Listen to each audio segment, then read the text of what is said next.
Hey guys, what's going on? Megan here. All right, how to lower cortisol, the main stress hormone. You guys know, doesn't matter how high your testosterone is, if your cortisol levels are also high, then all that testosterone means nothing. So, and you should know by now what cortisol does. It increases body fat, it lowers muscle mass, it increases myostatin, it messes up your memory, your cognitive function. It is one of the worst hormones out there if it's too elevated. Obviously, we need it to survive, but if it's too elevated, then it's bad. So, here's a tier list of all of the things that lower or even increase cortisol. So if something lowers cortisol, I'm going to put it here. If it destroys it, I'm going to put it up here. If it actually increases it, here. And obviously, if I put something in cortisol maxing, then that means you're getting the opposite effect. You're actually increasing your cortisol. All right, let's get to it. I'm going to pick it at random as usual. All right, so having extra body fat, excess belly fat, being more than 20% body fat, the closer you are above 20, the worse it gets, right? So that is cortisol maxing, right?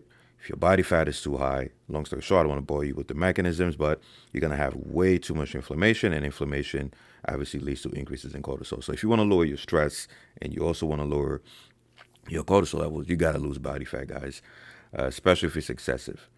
Next, we have coffee slash caffeine.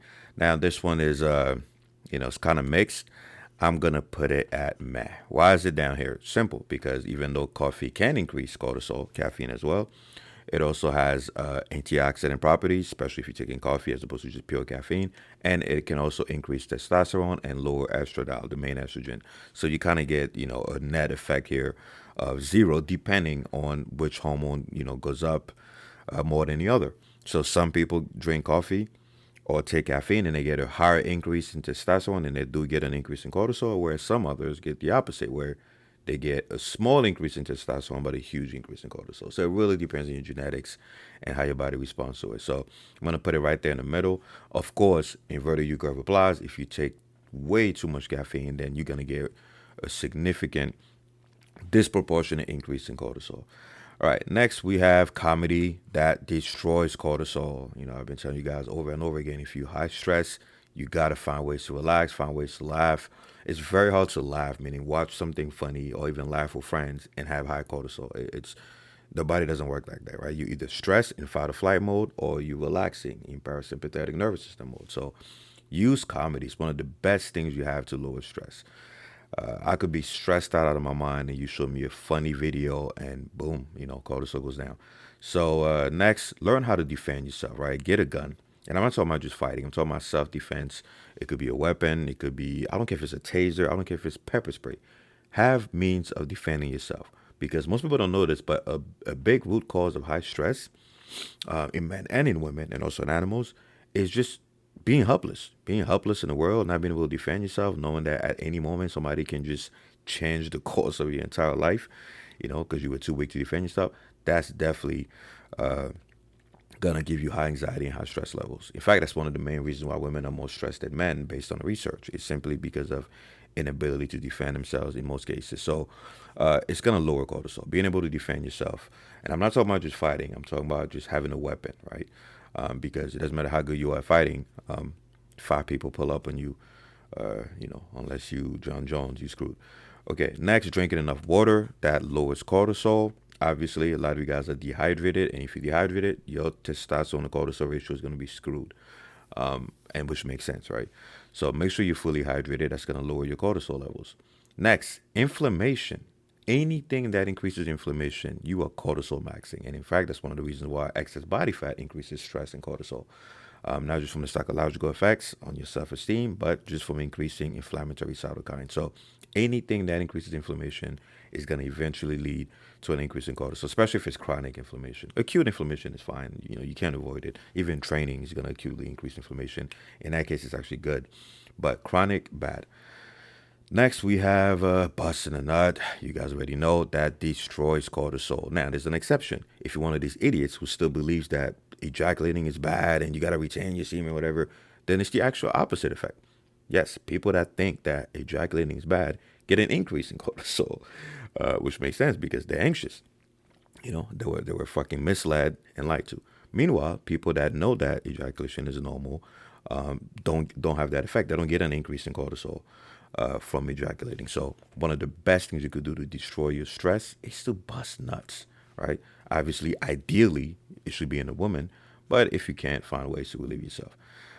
Next, boosting testosterone. Obviously, that's gonna destroy cortisol, mainly because testosterone and cortisol compete for a lot of binding sites on DNA and also carrier protein. So, increasing your testosterone, increasing your net androgen status is gonna lower cortisol signaling. It might not lower cortisol levels, but it's gonna lower cortisol signaling, which are two different things.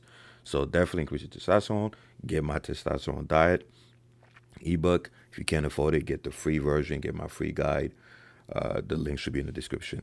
And also join the SKOOL community where we just share testosterone maxing stuff all day long. All right, let's go. Next one, exercise, right? Going for runs, not overdoing it, but just exercising. That's going to lower cortisol. A ton of studies on this. It's also going to lower inflammation, which is going to lead to a reduction in cortisol. So, one of the number one ways you could lower your stress and your cortisol levels is to simply exercise, right? Go for runs, spar, hike, sprint, whatever. Just keep your body moving. Don't be sedentary. Just don't overdo it, right? There's an inverted curve to everything. I know you guys are tired of hearing this, but I have to keep repeating it because you guys love to overdo things. Balance is key. Okay, so next, meditation, right?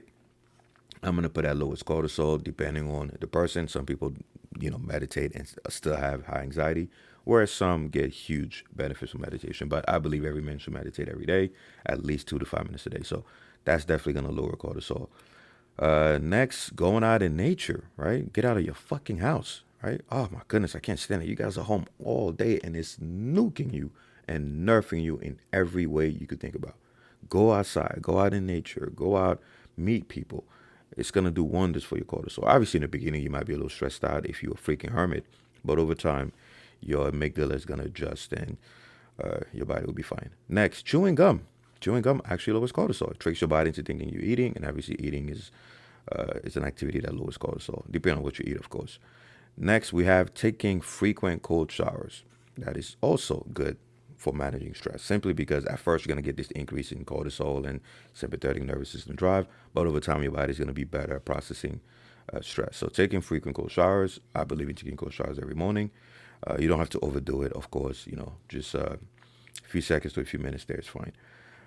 Next, you have toxic chemicals, cortisol maxing. Anything that's a toxin, anything that's toxic to your body is obviously going to increase cortisol, right? So avoid toxins like the plague. Next, drinking alcohol, cortisol maxing for obvious reasons. It's a poison. It's destroying your body. It's destroying your liver. A lot of you guys are cortisol maxing all day because for some reason you want to be cool and drink. Stop drinking. Next, you have getting enough sunlight. That lowers cortisol. Sunlight both in the morning through your eyes and on your skin. Watch my long video on sunlight where I go into the details. Get plenty of sunlight, not just for vitamin D, right? So taking vitamin D is not enough to get all the benefits that you get from the sun, right? It's just one pathway. Next, being too lean, being too shredded, you are cortisol maxing. Yes, being way too lean is going to not only lower your testosterone, but increase your cortisol, unless you obviously enhanced, which is a different story. Next, fasting for too long actually increases cortisol, contrary to what people think. People think, oh, fasting increases growth hormone. Yeah, but it doesn't increase IGF-1, so that's useless. Second, going too long without food makes your body have to increase glucose production. And how does it do it? By increasing cortisol. So fasting, even though it's a good tool that I use from time to time with my clients, depending on what they're dealing with, if they're inflamed or if they want to control their appetites, for the most part, it's not something that's good for you. Because think about it, you're already fasting during sleep. So adding another fasting window on top of that is detrimental, and that increases cortisol. There are some exceptions, but again, for the most part, fasting for too long increases cortisol, and this is well researched. Next, you have playing competitive video games. Believe it or not, that actually increases cortisol, right? Because your body goes into fight or flight mode. Now, if you're playing a relaxing game, then that's a different story, right? Let's see. Next, we have yoga. Yoga actually lowers cortisol for obvious reasons. Next, we have clapping cheeks. That destroys cortisol. Sex is one of the number one cortisol reducing activities out there. In the beginning, you're going to have an acute spike in cortisol. Of course, that's part of the natural process. But once you bust that glorious nut, you're going to have a drop, massive drop in cortisol, which is one of the reasons why after ejaculating, men are sleepy, they're ready to relax, right? All your hormones rebalance. Your prolactin goes up, which in that case is actually a good thing. Your serotonin goes up, blah, blah, blah. So one of the best things you could do for stress control is to have sex. There is so much research on this that you got to be an idiot to still deny it. All right. Next, we have breathing techniques, right? That lower cortisol, right? Obviously, you got to do the correct one. There's a whole bunch of breathing techniques out there, but don't overcomplicate it. And for the main reason is because it obviously activates your parasympathetic nervous system. Next, listening to music lowers cortisol. Yeah, especially if it's relaxing music. Now, if it's aggressive music, then it's the opposite. It's actually going to increase cortisol, but it's also going to increase testosterone. So it depends on the ratio. Next, we have fixing your gut health. That destroys cortisol. It's one of the most important things you could do to lower stress and cortisol levels is by fixing your gut health. Obviously, eat prebiotics, postbiotics, probiotics, fiber, blah, blah, blah. What's next? Magnesium. Magnesium lowers cortisol, but again, you should be getting plenty of magnesium through your diet. Next, we have sleeping. Good quality sleep. That destroys cortisol. It's one of the best things you could do to lower cortisol. Watch my videos on sleep. Let's see. Next, we have ashwagandha and all the other herbs that have proven effects on lowering cortisol. So these are kind of tricky, right? Because they lower cortisol, but they also come with a fuck ton of side effects. So you got to be careful. It's a person-to-person basis. Some people take ashwagandha, feel great. Some people take it and they get the crazy side effects. They lose interest in life and blah, blah, blah. Because remember, you need some cortisol, right? You don't want it to be too low. You've already U curve, right? So I'm going to put stuff like ashwagandha up here. I'm not going to put it higher than this because of the side effects. But, I got to be objective. It has been shown over and over again in animal and human studies to lower cortisol. So be very careful with that and make sure, obviously, you're getting from a good source. Next, we have, and no, it's not this company. I'm just picking random pictures. Let's see. Next, journaling. Journaling, I want to put that in math, right? Journaling. Some people journal and get a decrease in cortisol. Some people journal and get an increase in cortisol because they see how fucked up their life is. So I'm going to put that right there in the middle. Works great for some people. Some people get zero benefit. So I'm going to put it here. Experiment.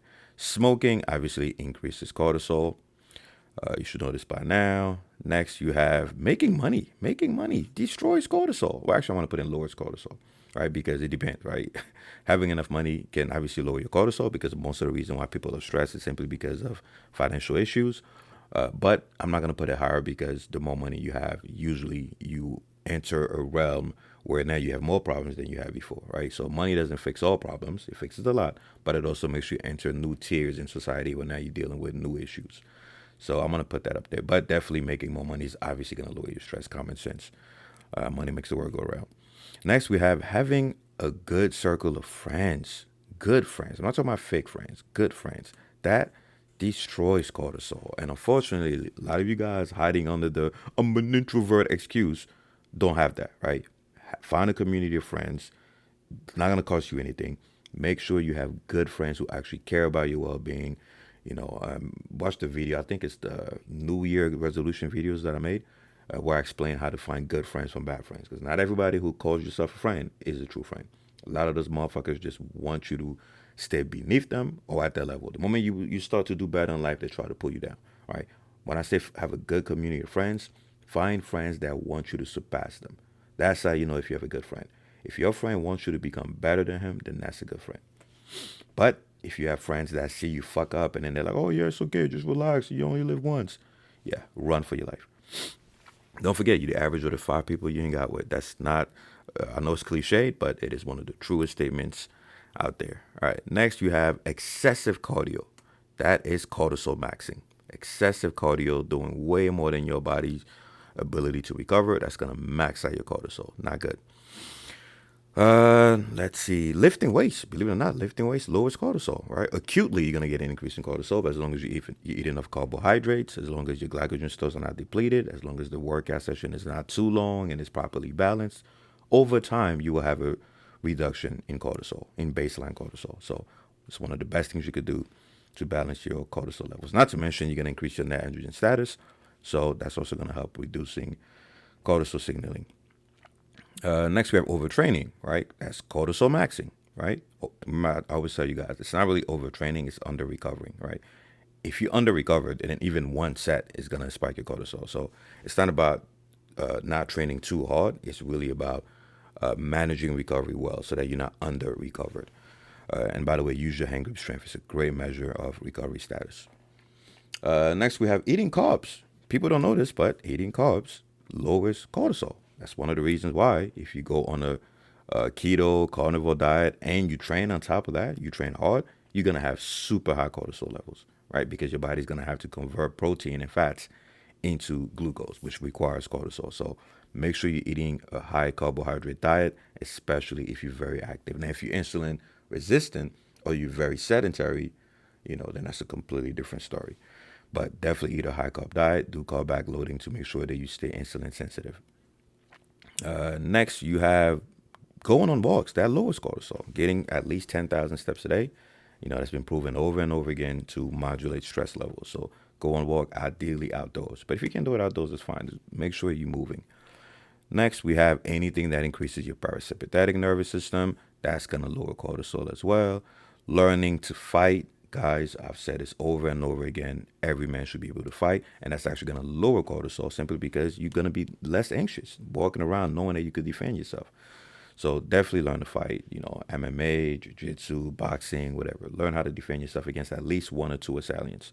Trust me, it's going to do wonders for your anxiety. Walking into a room and just knowing that you're safe, knowing that most of the time you're going to be the winner in a random fight, trust me, it's going to give you a confidence that will just ooze out of your pores. Next, we have, last but not least, we have eating a balanced diet, such as my testosterone diet, by the way, shameless plug, destroys cortisol. One of the best things you can do for your stress and cortisol levels is diet, diet, diet. Eat healthy foods, micronutrient dense foods. If you need detail, watch my videos on there. All right, that's it, guys. Join the SKOOL community, buy the ebooks. I'm out.